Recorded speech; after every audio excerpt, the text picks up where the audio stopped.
ദാ ഇന്ന് നമ്മുടെ ഷെഫ് പിള്ളയുടെ വൈറൽ പ്രോട്ടീൻ അവിയൽ ഒന്ന് ട്രൈ ചെയ്താലോ. ഒരു മൺചട്ടിയിലേക്ക് മത്തങ്ങ, ക്യാരറ്റ്, അച്ചിങ്ങ, മുരിങ്ങയ്ക്ക, പടവലങ്ങ ഇങ്ങനെ കുഴഞ്ഞു പോകാത്ത ടൈപ്പ് പച്ചക്കറികളെല്ലാം നമുക്ക് നീളത്തിൽ കട്ട് ചെയ്തെടുക്കാം. ഇതിലേക്ക് ആവശ്യത്തിനുള്ള ഉപ്പും മഞ്ഞൾപ്പൊടിയും കുറച്ച് ബട്ടറും കൂടെ ചേർത്ത് കൊടുത്ത് നന്നായിട്ട് മിക്സ് ചെയ്ത് കവർ ചെയ്ത് ലോ ഫ്ലെയിമിൽ വെച്ചിട്ട് ഒന്ന് ആവി വരുമ്പം ഇതിലേക്ക് ആവശ്യത്തിനുള്ള വെള്ളം ഒഴിച്ചു കൊടുത്ത് നമുക്ക് കുക്ക് ചെയ്തെടുക്കാം. ഇനി ഒരു നോൺ സ്റ്റിക്ക് പാനിലേക്ക് ഒലിവ് ഓയിലോ കോക്കനട്ട് ഓയിലോ ഒഴിച്ചു കൊടുത്ത് അതിലേക്ക് പനീറും ഉപ്പും മഞ്ഞളും പുരട്ടിയ ചെമ്മീനും കൂടി നമുക്ക് രണ്ട് സൈഡും ഒന്ന് ഗ്രില്ല് ചെയ്തെടുക്കാം. ഒരു 10 മിനിറ്റ് നമ്മളൊന്ന് കുക്ക് ചെയ്തെടുത്താൽ മതി. അവിയലിൻ്റെ കഷ്ണങ്ങളൊക്കെ വെന്ത് വെള്ളം വറ്റി വരുമ്പോൾ അതിൻ്റെ മുകളിലേക്ക് തേങ്ങായും ജീരകവും കൂടെ ചതച്ചത് ചേർത്ത് കൊടുക്കാം.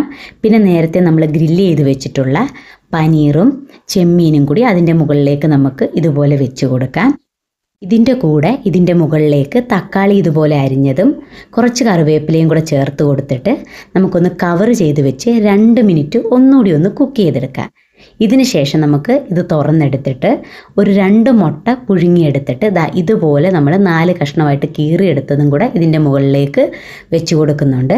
എന്നിട്ട് കഷ്ണങ്ങളൊന്നും പൊടിഞ്ഞു പോകാതെ നമുക്ക് സോഫ്റ്റായിട്ട് ഇതൊന്ന് ഇളക്കിയെടുക്കാം. നന്നായിട്ട് ഇളക്കി യോജിപ്പിച്ചെടുക്കാം. പിന്നെ ഇതിൻ്റെ മുകളിലേക്ക് കുറച്ച് പച്ച വെളിച്ചെണ്ണയും കൂടെ ഒഴിച്ചു കൊടുക്കുക. അപ്പോൾ നമ്മുടെ വളരെ ടേസ്റ്റി ആയിട്ടുള്ള പ്രോട്ടീൻ അവിയൽ റെഡി ആയിട്ടുണ്ട്.